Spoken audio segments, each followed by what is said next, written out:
startups really are a delivery mechanism of innovations. And at the core of that, at the end of that, are people's problems. And that gets to the second lesson that I wish I would have known, which is forget about being inventive. That's fun and that's great, and you can spend a lot of time to do that. And if that's what you want to do, that's fine. But if you're one of the people who are standing who said that you want to actually do something of significance, it's more likely that innovation will lead to impact rather than invention. So what do I mean? We can compare the two. When you compare the two, to jump into an example really is probably the best way to see it. I love, it didn't slide over. Oh. We need a new, there we go. Okay, useless inventions. I love useless inventions. I think they're fascinating, right? Has anyone bought any of these wonderful inventions? Right? Picnic pants. I love this one up here, the bullet, the gun helmet. So an invention could be useless, but when was the last time you heard somebody said, that's a useless innovation? The reason is, you have to look at what it means to be innovative, right?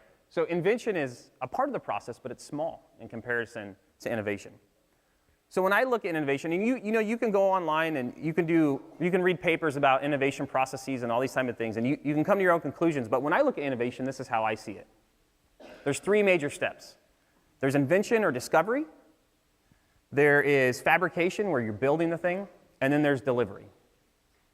And unless you do the delivery part, what you have is an invention and not an innovation. But what isn't required in delivery is the customer, the end user, the person's problem that you're solving. That's why it's important not to be a bystander. And also for me, being sort of half into the sciences and half into startups, I actually think there's a place for both science and startups in this innovation process.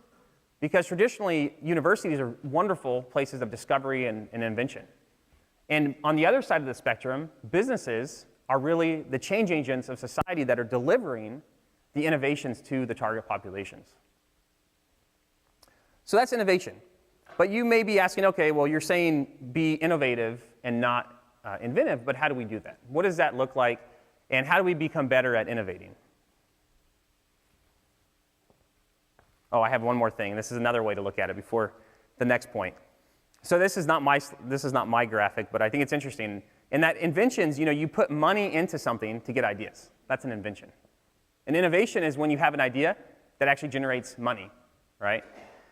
And there's a tendency, especially with scientists and purists, so to speak, to think, to minimize this financial part of this. But what that represents is there's a group of people who are so excited about what you've developed that they're willing to part with their hard-earned money in exchange for your innovation. So that's the way I think about invention and innovation.